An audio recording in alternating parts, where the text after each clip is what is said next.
Hello everyone, my fellow educators, to my strength-based intervention in education. And today we're going to explore a powerful intervention in education called the asset-based approach. It's a strength-based asset strategy that challenges us to see the glass as half full by focusing on the incredible potential within every single learner. My name is Giancarlo Bruttomesso, and please enjoy my video. Within our field, we often have two ways of looking at learners.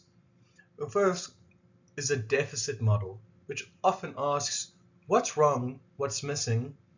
This is a half-empty perspective, but the asset-based approach invites us to make a paradigm shift.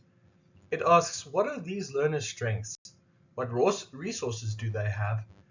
This is the half-full glass view that we should be having, and it changes everything because it lets us focus on what the learner can do and what they can't. And when it comes to the asset-based approach, right, we need to look for strengths. We find them in every learner, and it's impossible not to find a strength. Every learner is unique and they have a unique gift. It might be the spark of a new idea, right? Light bulb. The practical skill of knowing how things work, right? Which is a primal instinct in many of us. Or the quiet gift of just being kind and empathetic towards the other learner, the teacher, the workers, things like that at a school, and it helps build the community, right? And our job as an educator is to recognize that these diverse talents are valuable assets for learning, and they should be used to their fullest ability in every aspect of education. So you might ask, how do we put this into practice, right? It's all good saying that, well, we're saying these things, but there has to be a steps into reaching this goal, and we need to become asset detectives, right? And there are three key strategies to becoming an asset detective, right? We can create charts or talent boards in the classroom to visually map our learners, which for some teachers may work.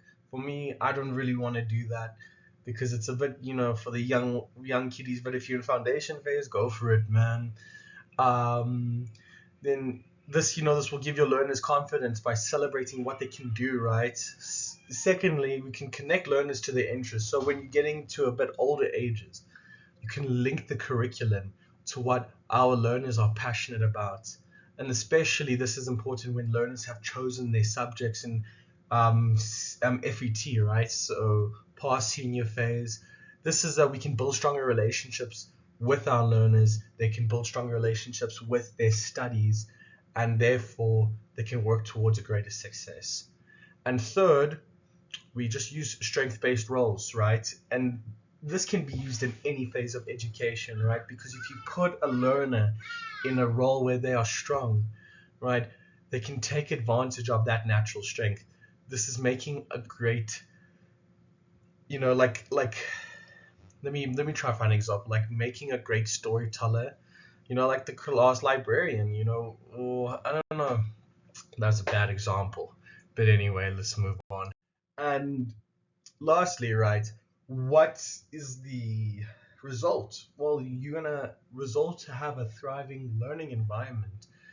It's when learners feel seen and valued for their strengths, for what they can do, for not what they can't do. It's an increase in their confidence and engagement, and it creates a positive, inclusive classroom environment, a culture where everyone feels they belong. And it builds stronger, more authentic relationships between learners and teachers. But not only that, it makes a learner want to try. It makes them want to come to school. It doesn't put them down. It's not bad for them. And this is what is so important about the strength-based approach, the asset-based approach, is that we are trying to build happiness, right?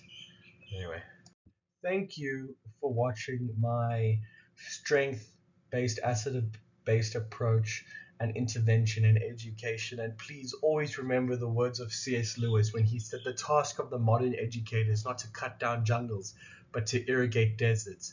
By focusing on assets, we nurture the potential that is already there and wanting to grow. Thank you so much and goodbye.